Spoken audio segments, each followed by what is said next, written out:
Hello, hello, hello. Three topics for today: immigration, IVF, and utilitarianism's end. So let's get into it. Immigration. So basically, what's happening right now, to sum it up, if anybody who doesn't watch the news, is ICE is being sent to different places across the country to basically track down illegal immigrants who shouldn't be here and kick them out. This led to people resisting that in different ways, and that resistance has been matched with Trump basically sending federal National Guard people to protect the ICE agents. I think that's the most objective way I could really describe it. And that's the facts on the ground of what's happening. So, on one hand, everybody gets to be a little bit happy about this because MAGA gets to have troops kicking out illegal immigrants, and Antifa gets somebody to fight against. I mean, there's a certain point at which both sides are pretty happy with this, but more generally, there are policy implications. I don't like that this situation exists. I don't think it's right to let everybody in the world enter the country, um, because it just causes disruption. I think that you have a particular percentage of native population that you should maintain generation to generation, and that varies with time. We're at a historical high for the amount of foreign-born individuals in the country. So I don't see any reason for it to be any reason against it be going down. People say, oh, people have immigrated from place to place for all of history, and people have protected their borders for all of history. It's a ebb and flow type of situation. Um, that said, I got no animus against people who are here illegally, who are just normal people. I get it. If I was in another country that was poor and were corrupt, I probably want to come here too.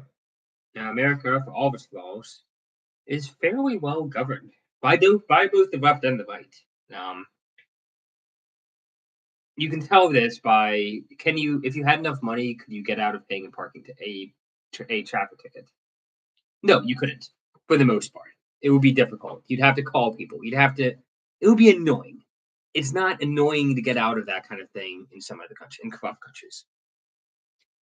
So the reason why I'm really against illegal immigration is because it basically gives votes to the Democrats.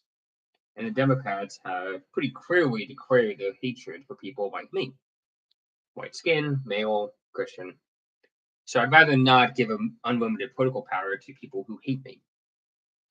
Sorry. Um, I also kind of think it's cheating. I think you should be trying to win arguments with the people in the room, not importing people from another room to make you win the argument. I think that's cheating.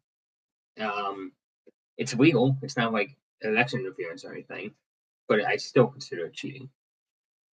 That said, I don't like the fact that the federal government is sending troops to cities. I think that's a breach of federalism. I think states should be able to govern themselves. If you think the same laws should govern Texas and California, I think you're crazy. Different cultures demand different laws. This is true for abortion. It's true for might be true for gay marriage. I don't know. Don't quote me on that. It's true for a lot of issues. But if the local governments are basically enforcing a national immigration policy of open borders, we can't have that either. So I don't know what the solution is. I think it might be one of the situations where I know you have to put up a show of showing the borders are closed, but in reality, can we just like ignore people? Can we just ignore people who are here illegally if they have a job and they're not criminals? I am very much on the board of the side of if you're not making trouble, I don't care. Close the borders, but if you're already here, you lucked out. And you get this thing. I don't feel comfortable kicking people out if they are not causing trouble and are just working as a like construction worker. So that's my stance on immigration. It's not a satisfactory stance. I don't like the topic. I really don't. Another way of getting people into the country is through IVF. So I think this is actually the biggest news of the past week. Like Israel, Gaza, does it really affect you? No, it doesn't. IVF, about half the couples I know are on or are going to be on IVF. Let's see. No, no, yes, yes, yes, yes, yes. Actually, no, that's not true. I'd say about 2/3 to 3/4 of the couples I know are using IVF to have their kids. And my friends, despite the politics, are pretty smart, contributing people to society. What sucks is that today you kind of need to have the people who we want to have kids, who are smart, hardworking, yada yada yada, um, are postponing their child stuff the latest. They want it to be secure. They want to be stable. Which I guess it's good to be stable and secure when you want to have kids. But what's been happening is that that's been delayed so much that it just isn't happening naturally. So they have to use IVF. IVF basically creates embryos. So if you're like really hardline, so that's the thing Trump is doing. Trump is trying to say we're going to drastically reduce the cost of IVF. Policy plan. And if you actually have been listening to the right over the past year and a half, this is part of their campaign. This anybody who's telling you Republicans were against IVF were lying to you, and you should get different people to tell you what's going on. The moral stance. This is interesting to me because the Catholic Church is straight up against IVF. Their idea is that basically life begins at conception, and therefore you're creating life just to destroy it. Several issues. So that argument is not a bad one, and it comes from a good place. You don't want to kill human life. That's a good take, right? The issue is several fold. First, the from conception birth mantra is actually only like 200 years old, which is brand new in the history of the church. Augustine, the great theologian, philosopher of the church or the early church, he basically thought there was something called ensoulment, where after a certain point of pregnancy, babies get souls. Humorously, this is different for boys and girls. He speculated that it occurred at 40 days for males and 90 days for females, which is hilarious. Which would be after the point of IVF. So that's point number one. Point number two, the people grandstanding about how bad IVF are have done practically nothing to actually encourage people to get married and have kids on a natural urge. I haven't ever gone to church and heard a priest say, "You young people better get married," or "You young women better get married." I've never seen that, and so you see throughout the world, Catholic fertility is plummeting. Basically, everywhere there's Catholics. That includes the United States, South America, Europe, yada yada yada yada. It's a universal problem, and the church hasn't done jack shit to solve it. Besides telling people not to get abortions, which is like, yeah, technically pro-life, but you're not actually encouraging people to get married or do any of the things to actually have a family. So that's point number two. Point number one, new policy. Point number two, you haven't done anything to encourage the old policy and to encourage people to do that new policy. Option number three,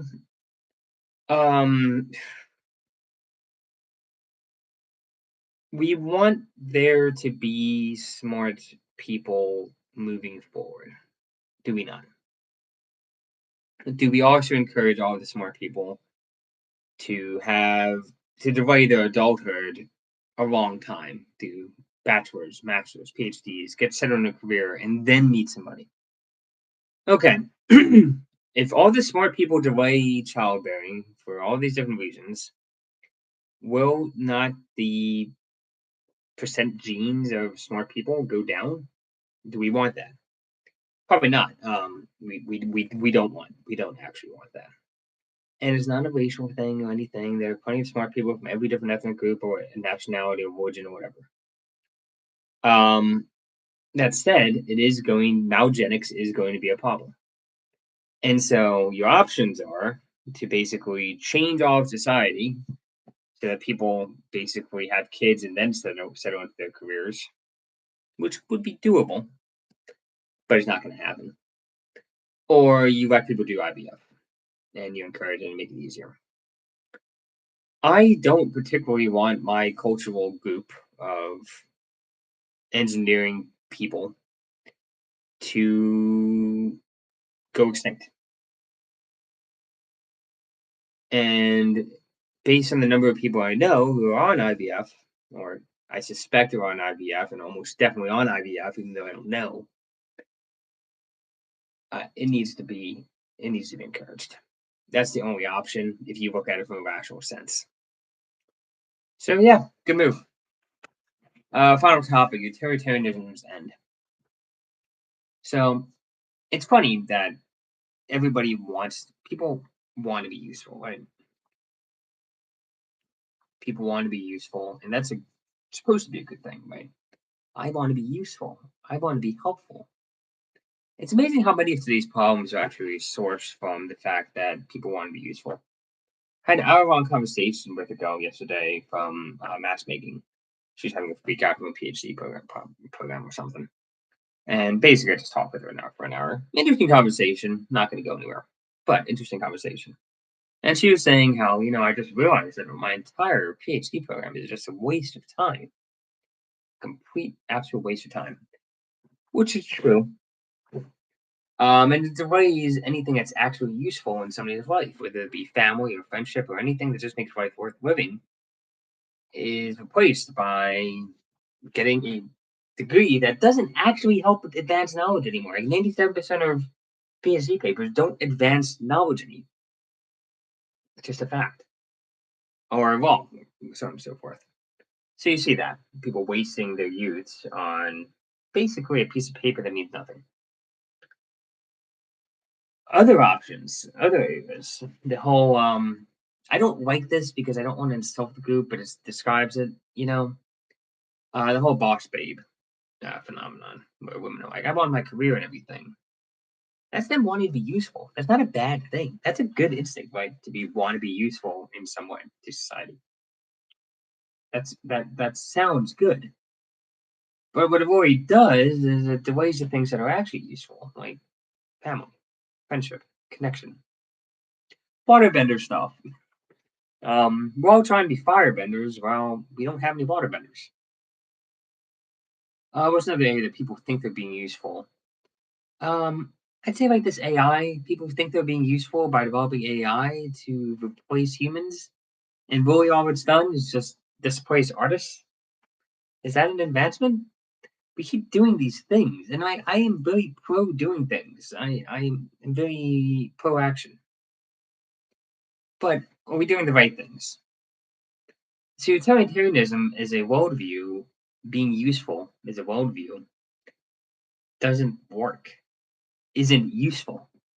It's funny, like in Halo, you use the plasma rifle to defeat the enemies with the plasma rifle. You use the sniper to defeat enemies with the sniper, so on and so forth. The enemies carry the weapon that destroys them. I feel like this might be true in philosophy to a certain extent, for most things. Like, if you go to be useful, you end up being useless in the worst possible way.